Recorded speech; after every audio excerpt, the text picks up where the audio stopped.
The surveillance footage is remarkable in its banality. It shows Stephen Paddock, the Las Vegas gunman, in the days before his mass shooting. He cuts a lonesome figure as he moves through the Mandalay Bay Hotel, playing video poker for hours in the casino, buying snacks at a newsstand, watching a LeBron James interview in a restaurant, and at times chatting with hotel staff. But this picture of an ordinary gambler disguises a far more sinister intent. Through this previously unseen footage, we'll show how Paddock methodically planned his attack, and how, over 7 days, hotel staff unwittingly helped him to move bag after bag of weapons to his room.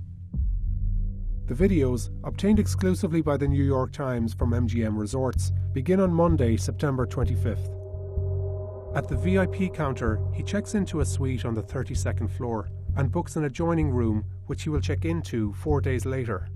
He doesn't immediately bring in suitcases. Instead, he spends 2 hours in the hotel, going to his room and eating at a sushi restaurant downstairs. Just before 5 p.m, he drives his Chrysler Pacifica minivan to the valet area, where a bellman loads the luggage cart with 5 suitcases. Paddock asks to stay with his luggage, so the bellman brings him through the service elevators to his room, something hotel management say is not unusual. Paddock spends the next 4 hours in his room, and at 9:40 that night, he leaves the hotel, bringing 2 suitcases with him. He drives 1 hour to Mesquite, where he lived. Cell phone records show that he stays the night and spends most of Tuesday here. Around 8 p.m, Paddock returns to Las Vegas, but he stops at the Ogden, a downtown condominium complex. This is interesting for a few reasons. Paddock was also renting rooms here for the entire week. He checked in the previous Friday, when a music event called the Life is Beautiful Festival was being held in the surrounding streets. Internet records recovered by the police show that he searched for that festival's lineup and its expected attendance. This was similar to his research of the Mandalay and the Route 91 Harvest Festival, which he would later attack. So, the Ogden and the Life is Beautiful Festival could have been used for planning, or may even have been a target. Later Tuesday night, Paddock returns to the Mandalay, and a different bellman helps him to move 7 more suitcases to his suite. Again, he uses the service elevator. He tips the bellman, who had no way of knowing these cases were packed with guns and ammunition. He gambles for 8 hours until morning. Paddock was a regular at the Mandalay, and several casino hosts knew him. The videos show their interactions as being completely normal and in no way alarming. Remember, in 2 days, Paddock has brought 12 cases upstairs. He spends most of Wednesday in his room, and that evening repeats a similar pattern. He leaves the Mandalay, again carrying 2 suitcases. He stops at the Ogden and drives home to Mesquite. On Thursday, he buys a .308 bolt-action rifle from a gun store and visits a nearby gun range before driving back to the Mandalay. That night, he again uses the valet service and a bellman to carry a white container and 3 suitcases to his room.